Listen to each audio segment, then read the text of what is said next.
నమస్తే, welcome to స్వతంత్ర news. Headlines చూద్దాం. వాలంటీర్లపై కావాలనే టీడీపీ రాద్ధాంతం చేస్తోంది. చంద్రబాబుపై సజ్జల తీవ్ర విమర్శలు. కాంగ్రెస్ సర్కార్ నేతన్నలపై కక్ష కట్టింది. పెండింగ్ బిల్లులు వెంటనే చెల్లించాలన్న కేటీఆర్. కాసేపట్లో కవిత బెయిల్ పిటిషన్పై విచారణ, కోర్టు తీర్పుపై ఉత్కంఠ. ఫోన్ ట్యాపింగ్ కేసులో రాధాకిషన్ రావుకు కస్టడీ. చంచల్గూడ జైలు నుండి కస్టడీలోకి తీసుకున్న పోలీసులు. తొలిసారి పెద్దల సభకు సోనియా గాంధీ. రాజ్యసభ ఎంపీగా ప్రమాణ స్వీకారం. తెలుగు రాష్ట్రాల్లో పెరుగుతున్న ఎండలు, 44 డిగ్రీలకు చేరుకున్న ఉష్ణోగ్రతలు.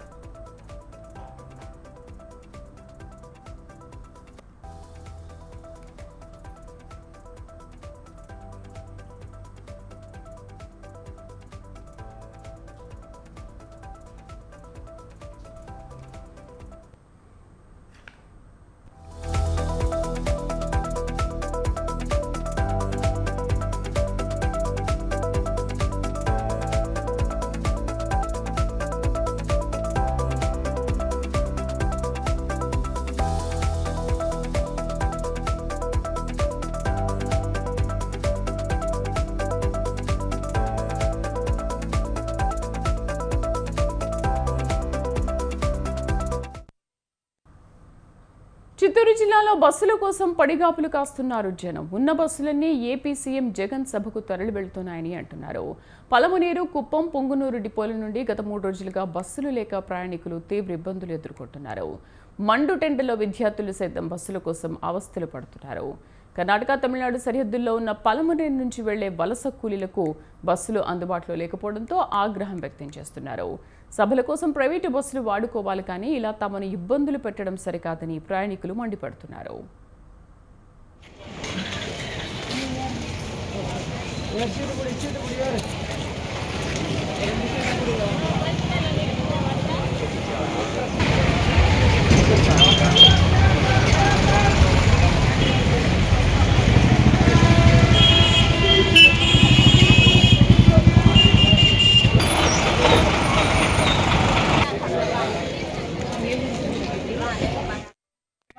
కనీసం అనుకున్న గంటకు ఒక బస్సు కూడా లేదు.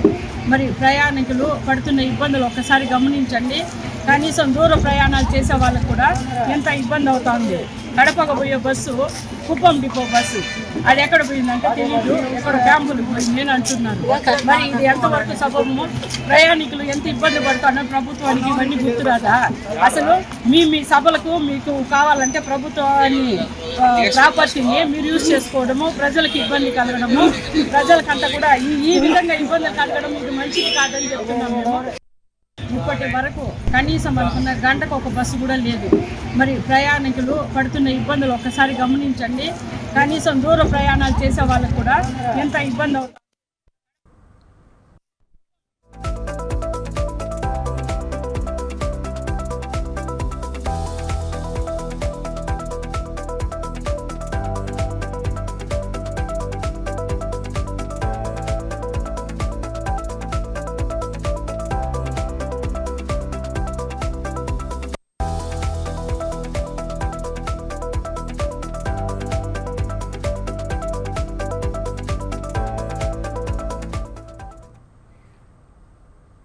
ఫోన్ ట్యాపింగ్ కేసులో దర్యాప్తు ముమ్మరం చేశారు పోలీసులు. మాజీ డీసీపీ రాధాకిషన్ రావును పోలీస్ కస్టడీలోకి తీసుకున్నారు. నేటి నుంచి వారం రోజుల పాటు విచారించనున్నారు. రాధాకిషన్ రావును 7 రోజుల పోలీస్ కస్టడీకి Nampally court అనుమతిచ్చింది.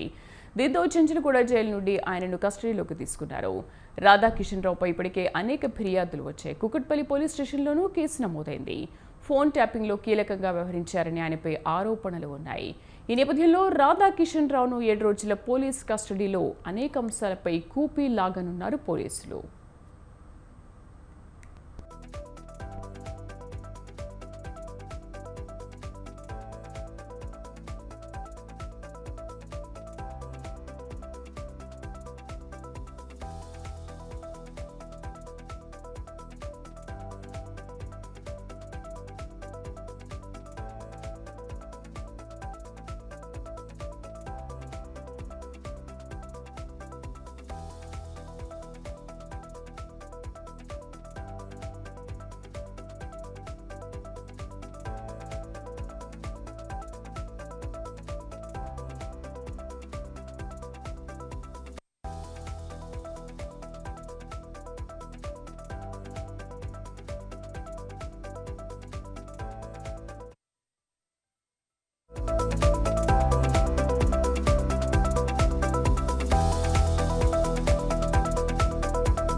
Right, election breaking చూద్దాం. ఎన్నికలు సమీపిస్తున్న వేళ కాంగ్రెస్ లో చేరికల పర్వం కొనసాగుతోంది. తెలంగాణలో కాంగ్రెస్ దూకుడు పెంచింది. బీఆర్ఎస్ కు మాత్రం షాకుల మీద షాకులు తగులుతున్నాయి. సీఎం రేవంత్ రెడ్డి సమక్షంలో మహబూబ్నగర్, మల్కాజ్గిరి పార్లమెంటు నియోజకవర్గాలకు చెందిన పలువురు నేతలు చేరారు. జూబ్లీహిల్స్ లోని తన నివాసంలో పార్టీ కండువా కప్పి సాదరంగా ఆహ్వానించారు సీఎం. మహబూబ్నగర్ పార్లమెంట్ అభ్యర్థి వంశీచంద్ర రెడ్డి, ఎమ్మెల్సీ పట్నం మహేందర్ రెడ్డి, మైనంపల్లి హనుమంతరావు హాజరయ్యారు.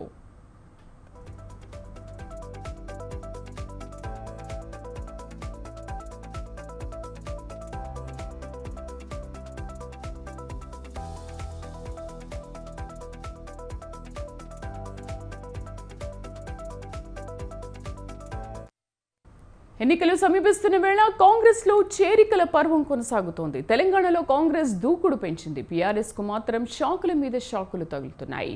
సీఎం రేవంత్ రెడ్డి సమక్షంలో మహబూబ్నగర్, మల్కాజ్గిరి పార్లమెంటు నియోజకవర్గాలకు చెందిన పలువురు నేతలు చేరారు.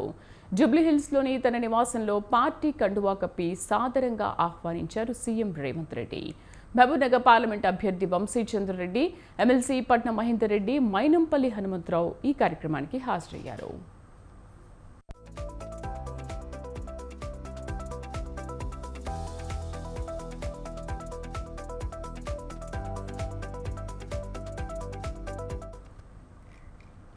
తాను పార్టీ మారబోతున్నట్లు వస్తున్న వార్తలను కరీంనగర్ ఎమ్మెల్యే గంగుల కమలాకర్ ఖండించారు. ఈ ప్రచారంలో నిజం లేదని తేల్చి చెప్పారు. సామాజిక మాధ్యమాల్లో తనపై తప్పుడు ప్రచారం జరుగుతోందని మండిపడ్డారు. రానున్న ఎన్నికల్లో కాంగ్రెస్, బీజేపీ మధ్య పోటీ ఉంటుందన్న ప్రచారంపై గంగుల ఫైర్ అయ్యారు. ఆ విషయం జూన్ 4న తెలుస్తుందని అన్నారు. కేసీఆర్ పక్షాన నిలబడతామని రైతులు చెబుతున్నారని పేర్కొన్నారు. ప్రభుత్వ విధానాలతో రైతులు ఇబ్బంది పడుతున్నారన్నారు. కేసీఆర్ పర్యటన తర్వాతే కాల్వల్లోకి నీళ్లొస్తున్నాయని తెలిపారు.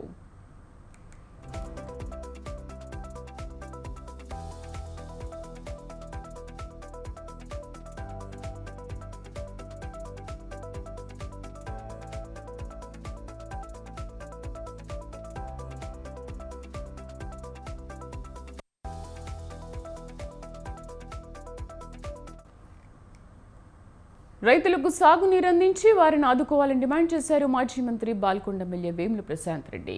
నిజామాబాద్ జిల్లా ముప్కాల్ మండలంలోని లక్ష్మీ కెనాల్ ఆయకట్టు కింద ఉన్న పంటల కోసం వెంటనే సాగునీరు అందించాలని కోరుతూ ఎస్ఆర్ఎస్పీ, ఎస్యూసీఏలను కోరారు. తాము ఎన్నిసార్లు డిమాండ్ చేస్తున్నా రైతులకు సాగునీరు ఇవ్వకుండా ఇబ్బందులకు గురి చేస్తోందని మండిపడ్డారు ప్రశాంత్ రెడ్డి. లక్ష్మీ కెనాల్ ఎందుకు అట్లా సడన్ గా బంద్ చేసారు? సార్ మనం షెడ్యూల్ అందరికి సెకండ్ వరకే ఇచ్చాం సార్. మనం వాటర్ కూడా బాగా డెడ్ స్టోరేజ్ వెళ్ళిపోయి సార్. కాదు ఇప్పుడు సుధాకర్ సార్ 12.6 ఉంది సార్. లక్ష్మీ కెనాల్ ఇచ్చేలా 600 డిశ్చార్జ్, ఒక 300 డిశ్చార్జ్ ఇచ్చినా కానీ ఒక్క 10 రోజులు ఇచ్చినా ఓన్లీ 0.3 టీఎంసీ అవుతుంది. రైతులంతా కోరుతున్నారు. మీరు కూడా మీ ఈఎన్సీ జనరల్ గారికి చెప్పండి. ఇప్పుడు అప్పుడేమో లోకలైజ్ ఆయకట్టు లోకలైజ్ ఆయకట్లు మీరు అలొకేషన్ లేని దానికి ఇచ్చేసి ఇవాళ లోకలైజ్ ఆయకట్టుకు అలొకేషన్ ఉన్నదానికి మీరు ఇవ్వకపోతే, పంటలు కాపాడకపోతే మరి రైతులు గొడవ చేస్తున్నారని చెప్పి మీరైతే చెప్పండి. అలొకేటెడ్ ఏరియా ఏదైతే లోకలైజ్డ్ ఏరియా ఉన్నదో లక్ష్మీ కెనాల్కు ఇవ్వాల్సిన దానికి ఇవ్వట్లేదు కాబట్టి రైతులు గొడవ చేస్తారు అని చెప్పి నేను కూడా చెప్పినా అని చెప్పండి. రైతులు కూడా అడుగుతున్నారు చాలా డిమాండ్గా. లక్ష్మీ కెనాల్ ఎందుకు?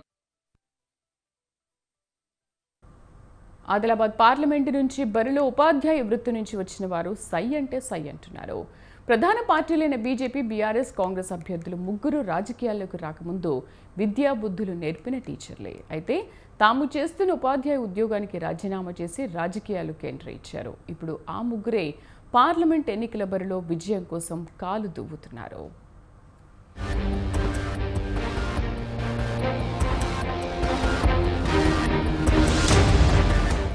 ఆదిలాబాద్ పార్లమెంట్ ఎన్నికల బరిలో పోటీకి సై అంటున్నారు ఉపాధ్యాయ వృత్తి నుంచి వచ్చిన లీడర్లు. బీజేపీ నుంచి గోడం నగేష్, బీఆర్ఎస్ నుంచి ఆత్రం సక్కు. అయితే రాజకీయాల్లోకి రావాలన్న కోరికతో ఉపాధ్యాయ వృత్తికి గుడ్ బై చెప్పారు. బీజేపీ అభ్యర్థి గోడం నగేష్ తండ్రి రామారావు టీడీపీ నుంచి 2 సార్లు ఎమ్మెల్యేగా గెలిచారు. అంతకుముందు ఆయన కూడా ప్రభుత్వ ఉపాధ్యాయుడిగా పనిచేస్తూ స్వచ్ఛంద విరమణ చేసి టీడీపీలోకి వచ్చారు. 1989 నుంచి 1994 వరకు ఆయన ఆంధ్రప్రదేశ్ రాష్ట్ర గిరిజన సంక్షేమ శాఖ మంత్రిగా వ్యవహరించారు. 1994 ఎన్నికల్లో తండ్రి రామారావును కాదని పార్టీ ఆయన తనయుడు నగేష్కు టికెట్ ఇచ్చింది. దీంతో నగేష్ ప్రభుత్వ ఉపాధ్యాయ కొలువుకు రాజీనామా చేసి రాజకీయాల్లోకి వచ్చారు. 3 సార్లు టీడీపీ నుంచి బోధి ఎమ్మెల్యేగా గెలుపొందారు. 2014లో బీఆర్ఎస్లో చేరి ఆదిలాబాద్ పార్లమెంట్ సెగ్మెంట్ నుంచి ఎంపీగా ఎన్నికయ్యారు. ఈసారి బీజేపీ నుంచి పోటీ చేస్తున్నారు.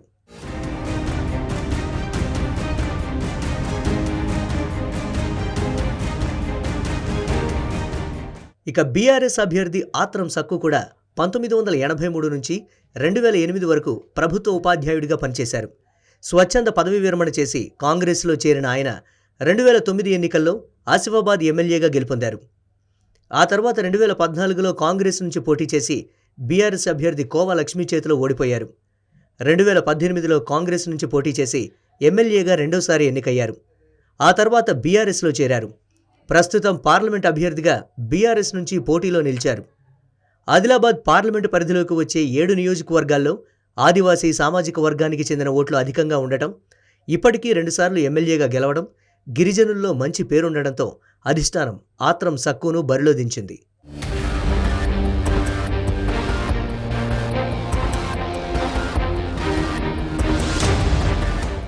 ఇక కాంగ్రెస్ అభ్యర్థి ఆత్రం సుగుణ కూడా ఉపాధ్యాయ వృత్తిని వదిలి రాజకీయాల్లోకి వచ్చిన నాయకురాలే.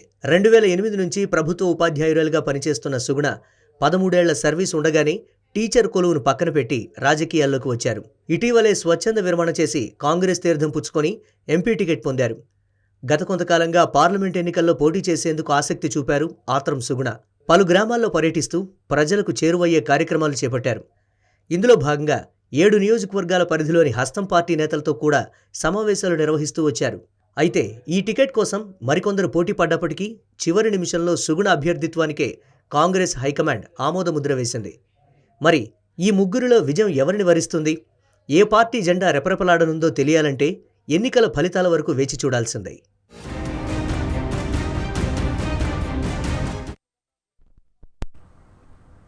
ఏపీలో ఎన్నికల జాతర సాగుతోంది. ప్రచార హోరులో దూకుడు పెంచారు టీడీపీ అభ్యర్థి కాకర్ల సురేష్. నెల్లూరు జిల్లా ఉదయగిరి నియోజకవర్గంలోని పలు గ్రామాల్లో పర్యటించిన తనతో పాటు నెల్లూరు ఎంపీ అభ్యర్థి వేమిరెడ్డి ప్రభాకర్ రెడ్డిని గెలిపించాలని కోరారు. ఈ సందర్భంగా వైసీపీ పాలనపై విమర్శలు గుప్పించారు.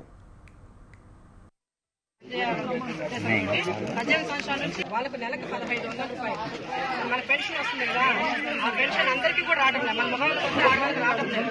కాబట్టి అది దృష్టిలో పెట్టుకుని బాబు గారు ఏం చేస్తారు, చంద్రబాబు నాయుడు గారు మన మహిళలందరికీ కూడా చేయూత అందజేయాలని 18 సంవత్సరాల నుంచి వాళ్ళకు నెలకు 1500 రూపాయలు మన పెన్షన్.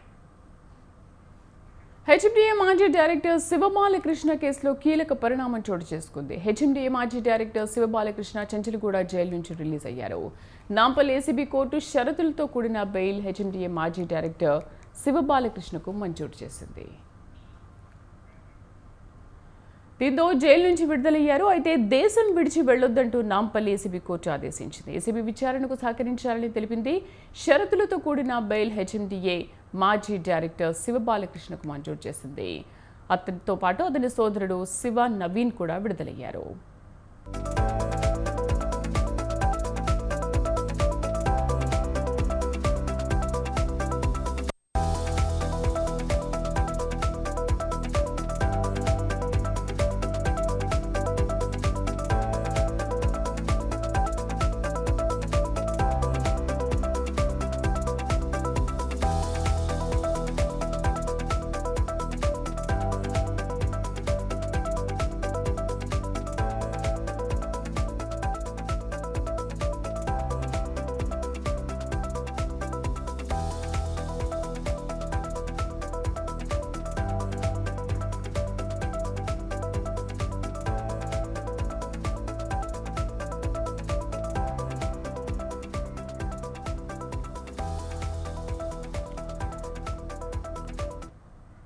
ఎన్నికల ప్రచారంలో టీడీపీ అభ్యర్థిపై హత్యాయత్నం కలకలం రేపింది. శ్రీకాళహస్తి పట్టణంలో ప్రచారం నిర్వహిస్తున్న బొజ్జల వెంకట సుధీర్ రెడ్డిపై ఓ వైసీపీ కార్యకర్త హత్యాయత్నానికి యత్నించాడు.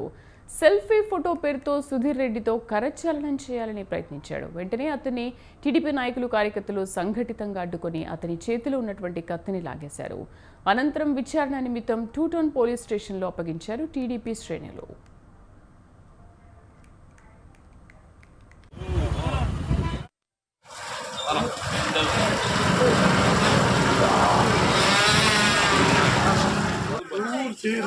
ఎవరు పంపించారు ఎవరు పంపించారు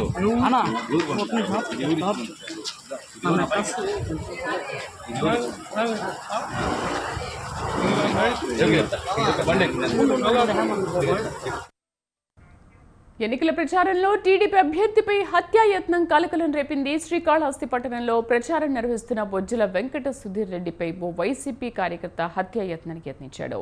సెల్ఫీ ఫోటో పేరుతో సుధీర్ రెడ్డితో కరచాలనం చేయాలని ప్రయత్నించాడు. వెంటనే అతన్ని టీడీపీ నాయకులు కార్యకర్తలు సంఘటితంగా అడ్డుకొని అతని చేతిలో ఉన్నటువంటి కత్తిని లాగేశారు. అనంతరం విచారణ నిమిత్తం 2 టౌన్ పోలీస్ స్టేషన్లో అప్పగించారు టీడీపీ శ్రేణులు. పూర్తి సమాచారం కరెస్పాండెంట్ జేజీరామ్ అందిస్తారు. జేజీరామ్, అసలు నిజంగా ఆయన వైసీపీ కార్యకర్త లేకపోతే ఎవరైనా గుర్తు తెలియని వ్యక్తి? ఏం జరిగింది? Thank you Sridevi. శ్రీకాళహస్తి పట్టణంలో మనం చూసుకున్నట్లయితే తెలుగుదేశం పార్టీకి సంబంధించిన బొజ్జల సుధీర్ రెడ్డి, అంటే కూటమిలో భాగంగా కూడా బొజ్జల సుధీర్ రెడ్డి తెలుగుదేశం పార్టీ అభ్యర్థిగా కూడా ఈ ఎన్నికలు నిలబడనున్నారు.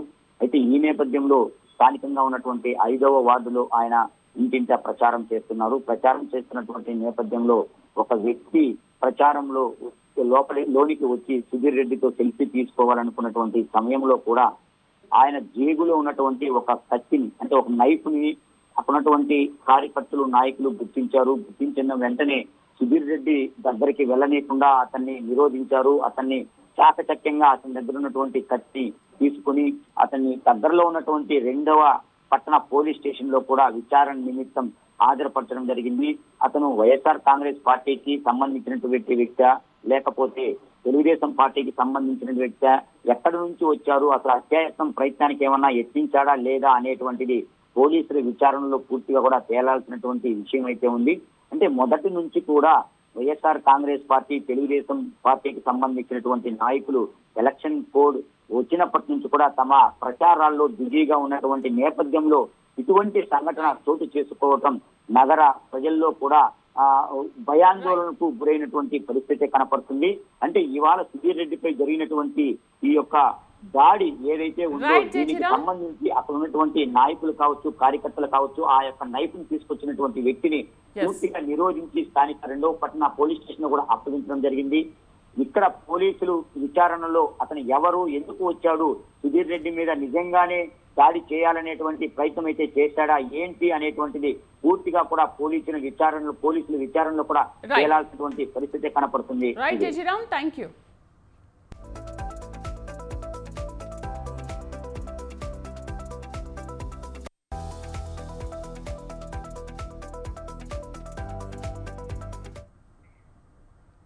మాజీ ఎమ్మెల్యే ఈటెల రాజేందర్ మాట్లాడుతున్నారు. లైవ్ లో చూద్దాం.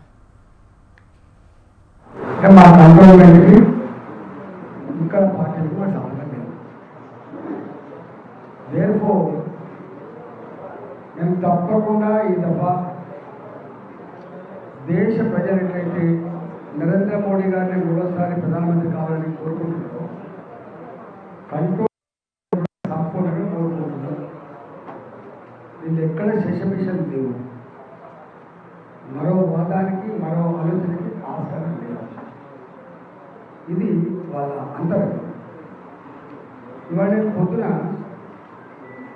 5 మీటింగ్లు వచ్చిన colony meeting, retired IAS, retired IPS, ఆ కాలనీ పేరు ఏదో ఇవాళ లాల్ బజార్లో మహేశ్వరి సమాజ్, జైన్ సమాజ్, అగర్వాల్ సమాజ్, వైశ్య సమాజ్, ఈ 4 మొత్తం పార్లమెంట్ పరిధి మాత్రమే కాకుండా హైదరాబాద్ పరిధిలో ఉన్నటువంటి సంఘాలు కూడా వచ్చాయి. వాళ్ళ మాటలు వింటా ఉంటాయి. వాళ్ళ మాటలు వింటా ఉంటాయి. ఇంత క్లారిటీ ఆఫ్ థాట్ ఉంది, ఇంత సమాచారం ఉంది అర్థమైంది. వాళ్ళందరూ అంటున్న మాట ఏంటంటే, we are already decided to vote for Modi and also for you. మీరు కూడా మీరు ఓటేసామంటారు. అసలు వాళ్ళతో వాళ్ళకి ఇక్కడ టిఫిన్ మీటింగ్ పెట్టారు మల్లికార్జున గారు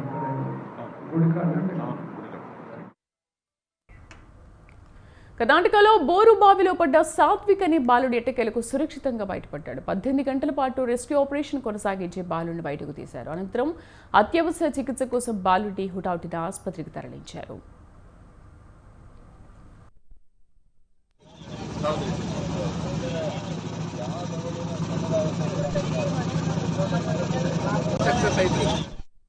అంతకుముందు సాత్వికని బాలుడు ఆడుకుంటూ వెళ్లి బోరు బావిలో పడ్డాడు. దీంతో అర్ధరాత్రి నుంచి రెస్క్యూ ఆపరేషన్ కొనసాగింది. బోరుకు పక్కనే ఉన్న జేసీబీతో గొయ్యి తవ్వి బాలుడిని సురక్షితంగా బయటకు తీశారు.